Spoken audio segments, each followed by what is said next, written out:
ಸಂಪೂರ್ಣ ಎಲ್ಲಾ ರಾಶಿಯ ದೈನಂದಿನ ಭವಿಷ್ಯಕ್ಕಾಗಿ ಉತ್ತಮ ಏಳಿಗೆಗಾಗಿ ಈಗಲೇ ವೈದಿಕ ಭವಿಷ್ಯ ಯೂಟ್ಯೂಬ್ ಚಾನಲ್ ಅನ್ನು ನೋಡಿ.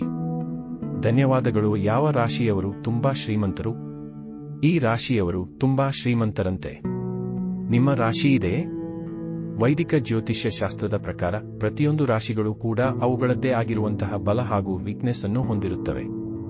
ಇನ್ನು ವೈದಿಕ ಜ್ಯೋತಿಷ್ಯ ಶಾಸ್ತ್ರದ ಪ್ರಕಾರ ಈ ದ್ವಾದಶ ರಾಶಿಗಳಲ್ಲಿ ಕೆಲವೊಂದು ರಾಶಿಗಳು ಹಣವನ್ನು ಗಳಿಸುವಂತಹ ವಿಚಾರದಲ್ಲಿ ಬೇರೆ ಎಲ್ಲರಿಗೂ ಮುಂದಿರುತ್ತಾರೆ ಅನ್ನೋದು ತಿಳಿಸಲಾಗುತ್ತದೆ. ಹುಟ್ಟಿನಿಂದಲೇ ಈ ಕೆಲವೊಂದು ರಾಶಿಯವರು ಹಣದ ವಿಚಾರದಲ್ಲಿ ಯಾವುದೇ ರೀತಿಯ ಸಮಸ್ಯೆಯನ್ನು ಹೊಂದಿರುವುದಿಲ್ಲ ಹಾಗೂ ಕೈ ತುಂಬಾ ಹಣವನ್ನು ಸಂಪಾದನೆ ಮಾಡುವಂತಹ ಯೋಗವನ್ನು ಹೊಂದಿರುವ ಶ್ರೀಮಂತರಾಗಿರುತ್ತಾರೆ. ವ್ಯಾಪಾರದಲ್ಲಿ ಕೂಡ ತೊಡಗಿರುವ ಈ ರಾಶಿಯವರು ಹಣಕಾಸಿನ ಸಂಪಾದನೆಯ ವಿಚಾರದಲ್ಲಿ ನಿರಂತರವಾಗಿ ಮುಂದಿರುತ್ತಾರೆ. ಹಣವನ್ನು ಗಳಿಸುವುದಕ್ಕೆ ಈ ರಾಶಿಯವರು ಹೆಚ್ಚು ಕಷ್ಟಪಡಬೇಕಾದ ಅಗತ್ಯವಿಲ್ಲ. ಈ ರಾಶಿಯವರಿಗೆ ವೈದಿಕ ಜೊತೆ ಶಾಸ್ತ್ರದ ಪ್ರಕಾರ ಕೋಟ್ಯಾಧಿಪತಿ ಆಗುವಂತಹ ಅವಕಾಶ ಇರುತ್ತದೆ. ಮೇಷರಾಶಿ. ಮೇಷರಾಶಿಯವರ ಸ್ವಾಮಿ ಗೃಹ ಮಂಗಳ ಆಗಿರುತ್ತಾನೆ ಹಾಗೂ ಹಣಗಳಿಕೆ ವಿಚಾರದಲ್ಲಿ ಮೇಷರಾಶಿಯವರಿಗೆ ಮಂಗಳನ ಪ್ರಭಾವ ಸಕಾರಾತ್ಮಕವಾಗಿ ಬೀಳುತ್ತದೆ ಎಂಬುದಾಗಿ ವೈದಿಕ ಜ್ಯೋತಿಷ್ಯ ಶಾಸ್ತ್ರ ಹೇಳುತ್ತದೆ. ಮೇಷರಾಶಿಯವರು ತಾವು ಮಾಡುವಂತಹ ಕೆಲಸದಲ್ಲಿ 100ಕ್ಕೆ 100ರಷ್ಟು ಪಾಸಿಟಿವ್ ರಿಸಲ್ಟ್ ಅನ್ನು ತೋರಿಸುತ್ತಾರೆ. ಮೇಷರಾಶಿಯವರು ತಮ್ಮ ಗುರಿಯನ್ನು ಸಾಧಿಸುವುದಕ್ಕೆ ರಾತ್ರಿ ಹಗಲು ಎನ್ನುವಂತಹ ಸಮಯದ ಲಿಮಿಟ್ ಇಲ್ಲದೆ ಕೆಲಸ ಮಾಡುತ್ತಾರೆ. ಇನ್ನು ಮೇಷರಾಶಿಯ ವ್ಯಾಪಾರಿಗಳು ಯಾವತ್ತೂ ಕೂಡ ತಮ್ಮ ಟಾರ್ಗೆಟ್ ವಿಚಾರದಲ್ಲಿ 100ಕ್ಕೆ 100ರಷ್ಟು ಸಕ್ಸಸ್ ರೇಟ್ ಹೊಂದಿರುತ್ತಾರೆ ಹಾಗೂ ಇವರ ಯಶಸ್ಸಿನ ಮೂಲಕವೇ ಅವರು ಕಡಿಮೆ ಸಮಯದಲ್ಲಿ ಹೆಚ್ಚಿನ ಹಣವನ್ನು ಗಳಿಸುವುದಕ್ಕೆ ಸಾಧ್ಯವಾಗುತ್ತದೆ. ಸಿಮೆಂಟ್, ಮೆಡಿಕಲ್, ಎಲೆಕ್ಟ್ರಿಸಿಟಿ ಹಾಗೂ ಸ್ಪೋರ್ಟ್ಸ್ ಹಾಗೂ ಜ್ಯುವೆಲ್ಲರಿ ಮಳಿಗೆಯನ್ನು ಹೊಂದಿರುವಂತಹ ವ್ಯಕ್ತಿಗಳು ತಮ್ಮ ವ್ಯಾಪಾರ ಕ್ಷೇತ್ರದಲ್ಲಿ ಕೈ ತುಂಬಾ ಲಾಭವನ್ನು ಸಂಪಾದನೆ ಮಾಡುವಂತಹ ಅದೃಷ್ಟವನ್ನು ಹೊಂದಿರುತ್ತಾರೆ. ಇನ್ನು ರಿಯಲ್ ಎಸ್ಟೇಟ್ ಹಾಗೂ ಕುಸ್ತಿ ಕ್ಷೇತ್ರ ಮತ್ತು ವಾಚ್ ಹಾಗೂ ತಂಬಾಕು ಕ್ಷೇತ್ರದಲ್ಲಿ ಇರುವಂತಹ ವ್ಯಕ್ತಿಗಳು ಕೂಡ ಜೀವನದಲ್ಲಿ ಯಶಸ್ವಿಯಾಗುವುದಕ್ಕೆ ಹೆಚ್ಚು ಸಮಯವನ್ನು ತೆಗೆದುಕೊಳ್ಳುವುದಿಲ್ಲ ಎನ್ನುವುದಾಗಿ ವೈದಿಕ ಜ್ಯೋತಿಷ್ಯ ಶಾಸ್ತ್ರ ಹೇಳುತ್ತದೆ. ಇವರು ತಮ್ಮ ಪ್ರತಿ ಜೀವನದಲ್ಲಿ ಹಾಗೂ ವ್ಯಾಪಾರದಲ್ಲಿ ಕೂಡ ಕೈ ತುಂಬಾ ಹಣವನ್ನು ಸಂಪಾದನೆ ಮಾಡುತ್ತಾರೆ ಹಾಗೂ ನಮ್ಮ ಭಾರತ ದೇಶದ ಅತ್ಯಂತ ಶ್ರೀಮಂತ ವ್ಯಕ್ತಿ ಆಗಿರುವಂತಹ ಮುಖೇಶ್ ಅಂಬಾನಿ ಅವರ ರಾಶಿ ಕೂಡ ಮೇಷರಾಶಿಯಾಗಿದೆ. ಇವರು ಕೂಡ ಬೇರೆ ಬೇರೆ ಕ್ಯಾಟಗರಿಯಲ್ಲಿ ವ್ಯಾಪಾರ ಉದ್ಯಮವನ್ನು ಹೊಂದಿರುವ ಕಾರಣದಿಂದಾಗಿಯೇ ಅತ್ಯಧಿಕ ಯಶಸ್ವಿ, ರೇಷಿಯೋ ಹಾಗೂ ಕೈತುಂಬ ಲಾಭವನ್ನು ಸಂಪಾದನೆ ಮಾಡುವಂತಹ ಉದ್ಯಮಗಳನ್ನು ಹೊಂದಿದ್ದಾರೆ ಎಂದು ಹೇಳಬಹುದಾಗಿದೆ. ಕುಂಭ ರಾಶಿ. ವೈದಿಕ ಜ್ಯೋತಿಷ್ಯ ಶಾಸ್ತ್ರದ ಪ್ರಕಾರ ನ್ಯಾಯದಾತ ಆಗಿರುವಂತಹ ಶನಿ ಗ್ರಹದ ರಾಶಿ ಕುಂಭ ರಾಶಿ. ಯಾವ ರೀತಿಯಲ್ಲಿ ಶನಿದೇವ ಪ್ರತಿಯೊಬ್ಬರ ಕರ್ಮಫಲಗಳಿಗೆ ಅನುಸಾರವಾಗಿ ಪ್ರತಿಫಲವನ್ನು ನೀಡುತ್ತಾನೋ ಅದೇ ರೀತಿಯಲ್ಲಿ ಕುಂಭ ರಾಶಿಯ ಪರಿಶ್ರಮಗಳಿಗೆ ಅವರ ಕಷ್ಟಕ್ಕೆ ತಕ್ಕಂತಹ ಪ್ರತಿಫಲವನ್ನು ನೀಡುವುದರಲ್ಲಿ ಹಿಂದೆ ಬೀಳುವುದಿಲ್ಲ. ಇನ್ನು ಶನಿಯ ಆಶೀರ್ವಾದದಿಂದಾಗಿ ಕುಂಭ ರಾಶಿಯವರು ತಾವು ಜೀವನದಲ್ಲಿ ಏನನ್ನು ಸಂಪಾದನೆ ಮಾಡಬೇಕು, ಏನನ್ನು ಸಾಧನೆ ಮಾಡಬೇಕು ಎಂಬುದಾಗಿ ಅಂದುಕೊಂಡಿದ್ದಾರೋ ಅದನ್ನು ಸಾಧನೆ ಮಾಡೋದಕ್ಕೆ ಯಶಸ್ವಿಯಾಗುತ್ತಾರೆ. ಕುಂಭ ರಾಶಿಯ ಜನರು ತಮ್ಮಲ್ಲಿ ಇರುವಂತಹ ಬುದ್ಧಿವಂತಿಕೆ ಹಾಗೂ ಜ್ಞಾನದ ಮೂಲಕ ಜೀವನದಲ್ಲಿ ಮಾಡಬೇಕಾಗಿರುವಂತಹ ಸಾಧನೆಯನ್ನು ಪೂರ್ತಿಗೊಳಿಸುತ್ತಾರೆ. ತಮ್ಮ ಜೀವನದಲ್ಲಿ ಬೇರೆ ಬೇರೆ ವಿಚಾರಗಳ ಕುರಿತಂತೆ ಅವರು ಪ್ರಯೋಗಾತ್ಮಕವಾಗಿ ಯಾವುದೇ ಕೆಲಸವನ್ನು ಮಾಡಿದರೂ ಕೂಡ ಅದರಲ್ಲಿ ಯಶಸ್ವಿಯಾಗುತ್ತಾರೆ ಅನ್ನೋದರಲ್ಲಿ ಯಾವುದೇ ಅನುಮಾನವಿಲ್ಲ ಎಂಬುದಾಗಿ ವೈದಿಕ ಜ್ಯೋತಿಷ್ಯ ಶಾಸ್ತ್ರ ಹೇಳುತ್ತದೆ. ಅದಾನಿ ಗ್ರೂಪ್ ಸಂಸ್ಥೆಯ ಮಾಲೀಕ ಆಗಿರುವಂತಹ ಗೌತಮ್ ಅದಾನಿ ಅವರ ರಾಶಿ ಕೂಡ ಕುಂಭ ರಾಶಿಯಾಗಿದೆ. ವೃಶ್ಚಿಕ ರಾಶಿ.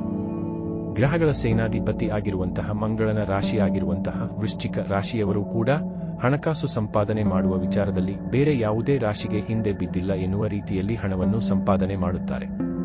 ಯಾವುದೇ ವ್ಯಾಪಾರ ಪ್ರಾರಂಭ ಮಾಡಿದರೂ ಕೂಡ ಅದಕ್ಕಿಂತ ಮುಂಚೆ ಸರಿಯಾದ ರೀತಿಯಲ್ಲಿ ಪ್ಲಾನಿಂಗ್ ಮಾಡಿ ಅದನ್ನು ಯಶಸ್ವಿಯಾಗಿ ಕಾರ್ಯರೂಪಕ್ಕೆ ತರುತ್ತಾರೆ. ಪ್ರತಿಯೊಬ್ಬರೂ ಕೂಡ ಈ ಕಾರ್ಯಯೋಜನೆಗಳಿಂದಲೇ ಅವರ ಬಗ್ಗೆ ಇಂಪ್ರೆಸ್ ಆಗ್ತಾರೆ. ತಮ್ಮ ಉದ್ಯೋಗ ಕ್ಷೇತ್ರದಲ್ಲಿ ಕೂಡ ವೇಗವಾದ ಬೆಳವಣಿಗೆಯನ್ನು ಕಾಣುತ್ತಾರೆ. ಇನ್ನು ಬೇರೆಯವರಿಗಿಂತ ತಲೆ ಓಡಿಸುವ ವಿಚಾರದಲ್ಲಿ ವೃಶ್ಚಿಕ ರಾಶಿಯವರು ಮುಂದಿರುತ್ತಾರೆ ಅಂದರೆ ಅಷ್ಟೊಂದು ಬುದ್ಧಿವಂತರಾಗಿರುತ್ತಾರೆ. ಬೇರೆಯವರ ಜೊತೆಗೆ ಸರಿ ತಪ್ಪುಗಳ ಚರ್ಚೆ ಮಾಡುವುದಕ್ಕಿಂತ ತಮ್ಮ ಕೆಲಸದ ಬಗ್ಗೆ ಹೆಚ್ಚಿನ ಗಮನವಹಿಸುವುದೇ ಉತ್ತಮ ಅನ್ನೋದು ವೃಶ್ಚಿಕ ರಾಶಿಯವರ ಮನೋಭಾವನೆ. ಒಮ್ಮೆ ಒಂದು ಕೆಲಸವನ್ನು ಒಪ್ಪಿಕೊಂಡರೆ ಸಾಕು, ಅದನ್ನ ಪೂರ್ತಿಯಾಗಿ ಮಾಡಿದ ನಂತರವಷ್ಟೇ ಅವರು ಉಸಿರು ಬಿಡ್ತಾರೆ. ಅಷ್ಟರ ಮಟ್ಟಿಗೆ ತಮ್ಮ ಕೆಲಸದ ಬಗ್ಗೆ ಡೆಡಿಕೇಟೆಡ್ ಆಗಿರುತ್ತಾರೆ. ಯಾವುದೇ ಕ್ಷೇತ್ರ ಇರಲಿ, ವೃಶ್ಚಿಕ ರಾಶಿಯವರು ಒಮ್ಮೆ ನಿರ್ಧಾರ ಮಾಡಿದ್ರೆ ಸಾಕು, ಅದರಿಂದ ಯಶಸ್ಸನ್ನು ಹೊಂದಿದ ನಂತರವಷ್ಟೇ ಅವರು ಹೊರಗೆ ಬರೋದು. ಮೈಕ್ರೋಸಾಫ್ಟ್ ಸಂಸ್ಥೆಯ ಸಂಸ್ಥಾಪಕ ಆಗಿರುವಂತಹ ಬಿಲ್ ಗೇಟ್ಸ್ ಅವರ ರಾಶಿ ಕೂಡ ವೃಶ್ಚಿಕ ರಾಶಿ ಎನ್ನುವುದಾಗಿ ತಿಳಿದುಬಂದಿದೆ. ಸಿಂಹ ರಾಶಿ. ಸಿಂಹ ರಾಶಿಯವರ ಸ್ವಾಮಿ ಗ್ರಹಗಳ ರಾಜ ಆಗಿರುವಂತಹ ಸೂರ್ಯ ಆಗಿರುತ್ತಾನೆ. ತಾವು ಮಾಡುವಂತಹ ಕೆಲಸದಲ್ಲಿ ಹಾಗೂ ತಮ್ಮ ಜೀವನದಲ್ಲಿ ಕೂಡ ಸಿಂಹ ರಾಶಿಯವರು ಸಾಕಷ್ಟು ಎನರ್ಜೆಟಿಕ್ ಆಗಿದ್ದಾರೆ ಹಾಗೂ ಸಾಕಷ್ಟು ಉತ್ಸಾಹಭರಿತರಾಗಿರುತ್ತಾರೆ. ಯಾವುದೇ ಕಾರಣಕ್ಕೂ ಸಿಂಹರಾಶಿಯವರ ಬಳಿ ಹಣಕಾಸಿನ ಕೊರತೆ ಇರೋದಿಲ್ಲ. ಯಾವತ್ತೂ ಕೂಡ ಜೇಬು ಭರ್ತಿಯಾಗಿರುತ್ತದೆ ಅನ್ನೋದನ್ನ ನಾವು ಇಲ್ಲಿ ತಿಳಿದುಕೊಳ್ಳಬೇಕಾಗಿದೆ. ಸೂರ್ಯನೇ ನಿಮ್ಮ ರಾಶಿಯ ಸ್ವಾಮಿ ಗೃಹ ಆಗಿರುವ ಕಾರಣದಿಂದಾಗಿ ಸಿಂಹ ರಾಶಿಯವರು ಸಾಕಷ್ಟು ಬಾರಿ ಹುಟ್ಟಿನಿಂದಲೇ ಶ್ರೀಮಂತರಾಗಿರುತ್ತಾರೆ. ಕೇವಲ ಹಣವನ್ನು ಗಳಿಸುವುದರಲ್ಲಿ ಮಾತ್ರವಲ್ಲದೆ ಸಿಂಹ ರಾಶಿಯವರು ಸಮಾಜದಲ್ಲಿ ಗೌರವಯುತ ಸ್ಥಾನದಲ್ಲಿ ಕೂಡ ಇರ್ತಾರೆ ಅನ್ನೋದನ್ನ ನಾವಿಲ್ಲಿ ತಿಳಿದುಕೊಳ್ಳಬೇಕಾಗಿದೆ. ಪ್ರತಿಯೊಂದು ವರ್ಗದ ಜನರು ಕೂಡ ನಿಮ್ಮನ್ನ ಗೌರವಿಸುತ್ತಾರೆ. ಬರುವಂತಹ ಅವಕಾಶವನ್ನು ಸರಿಯಾದ ರೀತಿಯಲ್ಲಿ ಉಪಯೋಗಿಸಿಕೊಂಡು ಅದನ್ನು ಯಾವ ರೀತಿಯಲ್ಲಿ ತಮ್ಮ ಲಾಭಕ್ಕೆ ಪರಿವರ್ತಿಸಿಕೊಳ್ಳಬೇಕು ಅನ್ನೋದನ್ನು ಸಿಂಹ ರಾಶಿಯವರು ತಿಳಿದುಕೊಂಡು ಅದರಂತೆ ಕಾರ್ಯನಿರ್ವಹಿಸುತ್ತಾರೆ. ಹಾಗೂ ಜನಪ್ರಿಯತೆಯ ವಿಚಾರದಲ್ಲಿ ಕೂಡ ಸಿಂಹ ರಾಶಿಯವರು ನಂಬರ್ 1 ಆಗಿರ್ತಾರೆ. ಭಾರತದ ಅತ್ಯಂತ ಶ್ರೀಮಂತ ವ್ಯಕ್ತಿಗಳಲ್ಲಿ ಕಾಣಿಸಿಕೊಳ್ಳುವ ಹಕೌರ್ ಟೆಕ್ನಾಲಜಿ ಕಂಪನಿಯ ಮುಖ್ಯಸ್ಥರಾಗಿರುವಂತಹ ಶಿವ ನಾಡರ್ ರವರ ರಾಶಿ ಕೂಡ ಸಿಂಹ ರಾಶಿಯಾಗಿದೆ.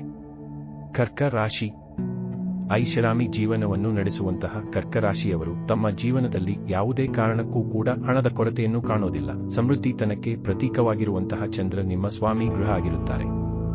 ಹೀಗಾಗಿ ಚಂದ್ರನ ಪ್ರಭಾವದಿಂದಲೂ ಕೂಡ ನೀವು ನಿಮ್ಮ ಜೀವನದಲ್ಲಿ ಅತ್ಯಧಿಕ ಹಣವನ್ನು ಸಂಪಾದನೆ ಮಾಡೋಕೆ ಸಾಧ್ಯವಿದೆ. ಇನ್ನು ಹೊಸದಾಗಿ ವ್ಯಾಪಾರವನ್ನು ಪ್ರಾರಂಭ ಮಾಡಿದರೂ ಕೂಡ ಕರ್ಕ ರಾಶಿಯವರು ಆದಷ್ಟು ವೇಗವಾಗಿ ಅದರಲ್ಲಿ ಲಾಭವನ್ನು ಪಡೆದುಕೊಳ್ಳುವಂತಹ ಸಂಭಾವ್ಯತೆ ಹೊಂದಿರುತ್ತಾರೆ. ಯಾಕೆಂದರೆ ಅಷ್ಟೊಂದು ಪರಿಶ್ರಮಿಗಳಾಗಿರುತ್ತಾರೆ. ಇನ್ನು ತಮ್ಮ ವ್ಯಾಪಾರವನ್ನು ಆದಷ್ಟು ಲಾಭದಾಯಕವಾಗಿ ಮಾಡುವುದಕ್ಕಾಗಿ ಕರ್ಕ ರಾಶಿಯವರು ಒಂದಕ್ಕಿಂತ ಹೆಚ್ಚಿನ ವ್ಯಾಪಾರದ ಯೋಜನೆಗಳನ್ನು ಹೊಂದಿರುತ್ತಾರೆ. ಇನ್ನು ತಮ್ಮ ಉದ್ಯಮ ಕ್ಷೇತ್ರದಲ್ಲಿ ಯಾವುದೇ ರೀತಿಯ ಚಾಲೆಂಜ್ಗಳು ಹಾಗೂ ಕಷ್ಟಗಳು ಬಂದರೂ ಕೂಡ ಅವುಗಳನ್ನು ಪರಿಹರಿಸುವುದಕ್ಕೆ ಕರ್ಕ ರಾಶಿಯವರ ಬಳಿ ಸಾಕಷ್ಟು ಪ್ಲಾನುಗಳು ಇರುತ್ತವೆ. ಹೀಗಾಗಿ ಎಲ್ಲ ವಿಚಾರದಲ್ಲಿ ಕೂಡ ಅವರು ಸಿದ್ಧರಾಗಿ ಗೆಲುವಿಗೆ ಹತ್ತಿರವಾಗಿರುತ್ತಾರೆ. ಇನ್ನು ಇಡೀ ವಿಶ್ವದಲ್ಲೇ ಅತ್ಯಂತ ಶ್ರೀಮಂತ ವ್ಯಕ್ತಿಯಾಗಿರುವಂತಹ ಅಮೆರಿಕಾದ ಎಲೋನ್ ಮಸ್ಕ್ ಕೂಡ ಇದೇ ರಾಶಿಯವರಾಗಿದ್ದಾರೆ ಅನ್ನುವುದಾಗಿ ತಿಳಿದು ಬಂದಿದೆ. ಗಮನಿಸಿ. ಮದುವೆ ವಿಚಾರ, ಆರೋಗ್ಯ, ಧನಲಾಭ, ಶತ್ರುನಾಶ, ಉದ್ಯೋಗ, ಮನೆಯಲ್ಲಿ ಶಾಂತಿ, ಸಾಲಬಾಧೆಯ ವಿಚಾರ, ಪ್ರತಿ ಸಮಸ್ಯೆಗೂ ಉಚಿತ ಪರಿಹಾರಕ್ಕಾಗಿ ಕೂಡಲೇ ವೈದಿಕ ಜ್ಯೋತಿಷ್ಯ ಚಾನೆಲ್ ಅನ್ನು ಸಬ್ಸ್ಕ್ರೈಬ್ ಮಾಡಿ ಹಾಗೂ ಇನ್ಸ್ಟಾಗ್ರಾಮ್ ಅಲ್ಲಿ ಮೆಸೇಜ್ ಮಾಡಿ ನಿಮ್ಮ ಸಮಸ್ಯೆಗೆ ಪರಿಹಾರವನ್ನು ಕಂಡುಕೊಳ್ಳಿ. ಧನ್ಯವಾದಗಳು.